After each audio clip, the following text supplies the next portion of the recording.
TGPSC group 1 పిటిషన్లను ఇవాళ కూడా high court విచారించనుంది. టీజీపీఎస్సీతో పాటు గ్రూప్ 1 కు ఎంపికైన అభ్యర్థుల తరపున వాదనలు ముగిశాయి. ఇవాళ ప్రతివాదుల తరపున వాదనలు కొనసాగనున్నాయి. గ్రూప్ 1 పై సింగిల్ బెంచ్ తీర్పును సవాల్ చేస్తూ టీజీపీఎస్సీతో పాటు గ్రూప్ 1 ఉద్యోగానికి ఎంపికైన పలువురు అభ్యర్థులు అప్పీల్ పిటిషన్లు దాఖలు చేశారు. వీటిపై సీజే ధర్మాసనం విచారణ నిర్వహిస్తోంది. మూల్యాంకనం పారదర్శకంగా జరిగిందని టీజీపీఎస్సీ పిటిషనర్ల తరపున న్యాయవాదులు కోర్టుకు తెలిపారు.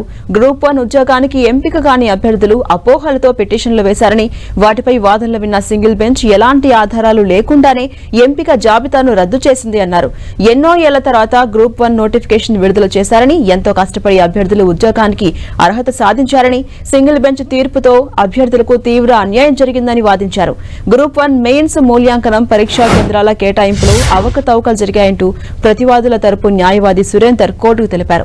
పరీక్షకు హాజరైన అభ్యర్థుల సంఖ్య విషయంలో టీజీపీఎస్సీ విడుదల చేసిన ప్రకటనలోనే తేడాలు ఉండడం అనుమానాలకు తావిస్తోంది అన్నారు. ఈ పిటిషన్లపై ఇవాళ కూడా వాదనలు కొనసాగనున్నాయి.